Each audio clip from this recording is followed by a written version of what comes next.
என் தோப்புல போர் போட ஆள் கிடைக்கல. இந்த பஸ் ஸ்டாண்ட்ல ஆள் கிடைக்கும் நாங்க வந்திருக்கேன். பைப்ப ஆழமா உள்ள இறக்கணும். தண்ணி வரவே கூடாது. என் கிணத்துல பைப் இறக்கணும், ஆழமா உள்ள இறக்கணும்.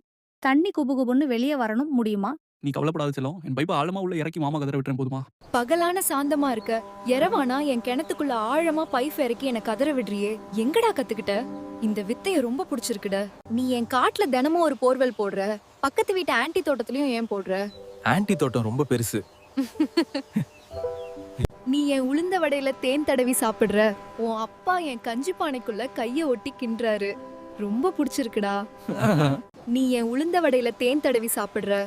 உன் அப்பா என் கஞ்சி பானைக்குள்ள கைய ஒட்டி கின்றாரு. ரொம்ப பிடிச்சிருக்குடா. நீ என் உளுந்த வடையில தயிர் தடவி சாப்பிடுற. உன் நண்பன் என் கிணத்துல ஆழமா பைப் இறக்குறான். ம். ரொம்ப பிடிச்சிருக்குடா. உனக்கு பிடிச்சது என் கிணறா, என் தங்கையின் கிணறாடா? உன் கிணத்துல ஆழமா வேகமா பைப் இறக்குவேன். அவ கிணறு சின்னது மெதுவா பைப் இறக்குவேன். ரெண்டுமே பிடிச்சிருக்கு. நான் உங்க கூட இருக்கும்போது தினமும் அவள் குடத்துல எங்க ஓட்ட போடுறீங்க? உங்க அகலமான பைப்பை இப்பவே என் ஆழமான கிணற்றின் உள்ளே விடுங்க. நான் இப்பவே தண்ணி குடிக்கணும்.